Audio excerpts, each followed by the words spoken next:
उसके बाद में ये सब पकड़ करके मैं घसीट करके ले आने लगे। कोई गर्दन पकड़ रहा है, कोई पैर पे करा, बोला कि ये वो तुमने मारा ऐसे वैसे करके। अगर उनकी लाइट वगैरह नहीं रहती मीडिया की तो मॉब लिंचिंग मेरा कर चुके होते। जेएनयू की अलग छवि बनती नहीं जा रही है। जेएनयू की वो छवि है जिससे सरकार डरती है। जेएनयू की छवि है आज़ादी की मांग करना। हमने प्रशासन को भी शिकायत की है, लेकिन अभी तक उधर की तरफ से कुछ भी नहीं हुआ। हमें कोई सिक्योरिटी नहीं दी गई है अभी तक।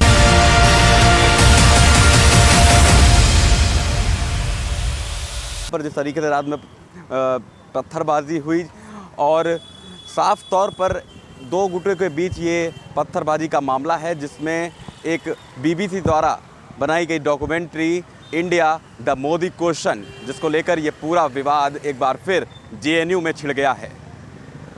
शाम का वो वक्त था जिस वक्त ये पत्थरबाजी दो गुटों के बीच में हुई और स्क्रीनिंग को लेकर, इस डॉक्यूमेंट्री को स्क्रीनिंग को लेकर केंद्र सरकार ने पूर्ण रूप से प्रतिबंध लगा दिया गया है। लेकिन जिसके बावजूद जेएनयू में इसको स्क्रीनिंग करते हुए कई छात्र पाए गए हैं, जो कि जिसको लेकर दूसरे गुट के बीच पत्थरबाजी हुई, पूरा मामला सामने आया। गौरव, ये बताइए, जिस समय ये सब हुआ कल रात को, आप मौजूद थे वहाँ पर? जी, हम तो दोस्तों के साथ खाना खाने के लिए जा रहे थे। लाइट तो थी नहीं, मोबाइल भी डिस्चार्ज था, तो खाते कैसे? सोचे मुनेरका जा करके खाते हैं, तो इसीलिए हम गेट की तरफ बढ़ रहे थे। और जब बढ़ रहे थे देखे यहाँ पर लोग जो है यहाँ पर जमा करके लोग थे यहाँ पर के, और उनके नारों से हमें अंदाज़ा लगा कि वो नक्सली वगैरह है, क्योंकि ऐसे जो नारे आज़ादी आज़ादी वाले लगा रहे थे अपना। फिर हमने सोचा यार भीड़ बहुत है, क्या जाए बाहर में, चल गंगा ढाबा ही खा लेते हैं। फिर हमें चलने लगे और फिर अचानक से देखे पीछे बहुत चिल्लाहट जैसी आवाज़ आने लगी। कोई बोला पत्थर मार रहा है, पत्थर मार रहा है कोई। तो उसके बाद सभी इधर उधर भागने लगे, भगदड़ जैसी मच गई। हमारे कोरोना के बाद में हमारे हृदय की समस्या है, तो हमारी हृदय गति ऐसे भी तेज़ रहती है, तो हमें बेचैनी से लगने लगी। मेरे सहपाठीगण जो थे क्लासमेट्स बोला कि चलो यार चलते हैं। अब हम तेज़ी से चलने लगे। हम क्या जाते हैं आकर के पकड़ लिए समय, बोले कि पत्थर मारा भाग। कौन थे वो लोग, जानते हैं आप? जाते हैं जी हाँ, कुछ को तो हम जानते हैं, कुछ को सारे को चेहरे से हम सबको पहचान लेंगे। तो सारे के सारे नक्सली अलग अलग पार्टीज जो जेएनयू से बैनर तले काम करती है, ISRDS पता नहीं, हमें तो पूरा पता। हम तो अक्टूबर में आए भी हैं यहाँ पर, हमें तो वो भी नहीं पता क्या है।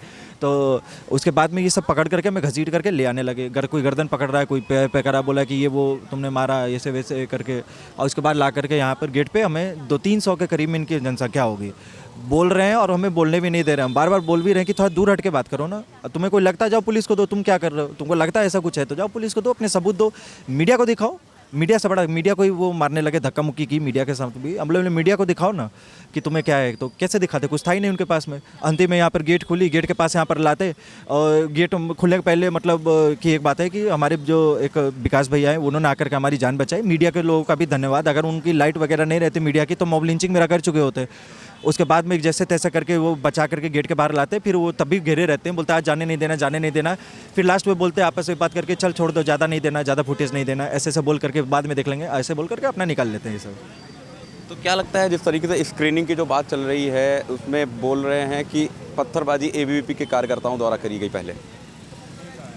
ये इनका भाई, किसी को जिस तरह से इन्होंने हमें बस नाम जानते थे उठा करके पकड़ लिया, किसी को भी रैंडमली पकड़ सकते हैं। ये तो कुछ भी कह सकते हैं। आरोप लगाने का तो कोई कुछ भी कर देगा, किसी पे कोई कुछ भी आरोप लगा देगा। उसका प्रूफ मांगो तो इनके पास में रहता नहीं है। खुद ये बाहर से नक्सली गुंडे मंगा रखते होते हैं, जामिया से और DU से और पता नहीं कहाँ से आरोप लगाना होता है। आपस में ही पत्थरबाजी करते हैं और बस माहौल बनाने के लिए इनका ये सारा काम रहता है। जब आपके प्रशासन ने मना कर दिया है तो आपको वो नहीं करने चाहिए थे। खैर ये प्रशासन का मामला, इससे तो हमारा कुछ नहीं है, प्रशासन और उनके बीच की बात है जो भी है।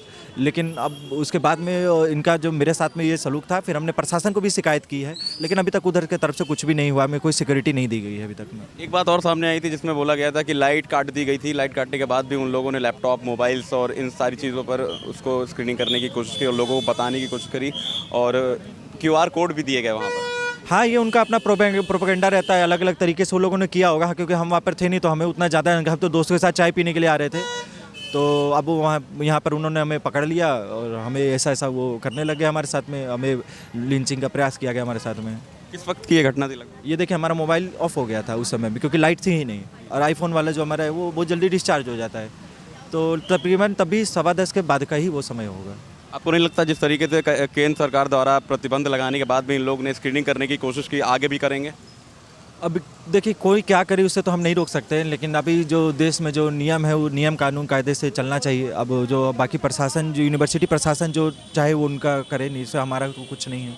मैम, जिस तरीके से ये स्क्रीनिंग वाला विवाद शुरू हुआ कल रात से, ये दिन तूल पकड़ता ही चला जा रहा है। क्या लगता है जिस तरीके से केंद्र सरकार ने इस पर प्रतिबंध लगाया उसके बाद भी स्क्रीनिंग करना क्या सही है? सही गलत का सवाल तो आप मोरालिटी के स्तर पर जा कर के करते हैं, और रहा सही गलत का सवाल तो मुझे याद है हमारा फ़ी बढ़ाया गया था 13,000 से 15,000 रुपये पर महीने के हिसाब से हो जाता। क्या वो सही था? गलत था। हमने उसका विरोध किया, हम प्रोटेस्ट किए, लगातार 2 से 3 महीने प्रोटेस्ट हुआ। तब कोर्ट ने कहा कि नहीं, आप बच्चों से इतना पैसा नहीं ले सकते, तो तब हमारी फ़ी नहीं बढ़ाई गई। बिल्कुल उसी तरीके से अगर आपका कोई भी कदम गलत है तो उसके खिलाफ हम खड़े होंगे।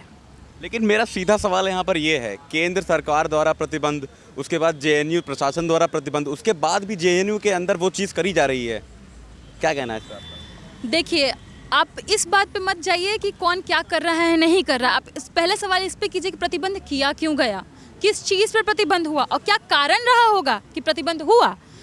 आपसे बीबीसी वालों ने आपका मांगा था ना कि आप उस पर कमेंट कीजिए, कुछ आपसे मांगा गया था कि आपका उस पर क्या कहना है, आपका क्या सोचना है। आपने आधिकारिक बयान नहीं दिया। आधिकारिक बयान आपसे मांगा गया था, क्यों नहीं दिया आपने? पहले तो आप वहाँ पे गलत हुए, आपने नहीं दिया, तो सीधा सा मतलब आप किसी चीज़ से डर रहे थे। वही चीज़ जब हम यहाँ पे चला रहे हैं, हम भी देखने की कोशिश कर रहे थे आखिर ऐसा क्या है कि सरकार इसको बैन कर रही है, तो उसमें समस्या क्या है? जिस तरीके से जेएनयू के अंदर लगातार विवाद बढ़ते ही चले जा रहे हैं, हमेशा बढ़ता चला जा रहा है, गुटबाजी, ये नहीं लगता आपकी जेएनयू की एक अलग छवि बनती चली जा रही है?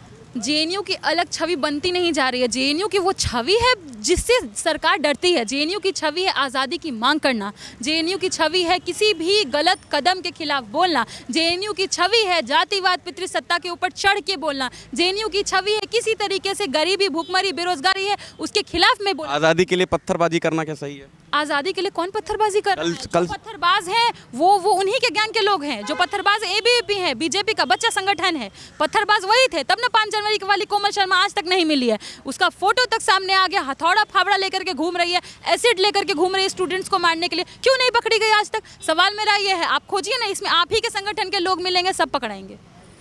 चलिए, बहुत बहुत धन्यवाद।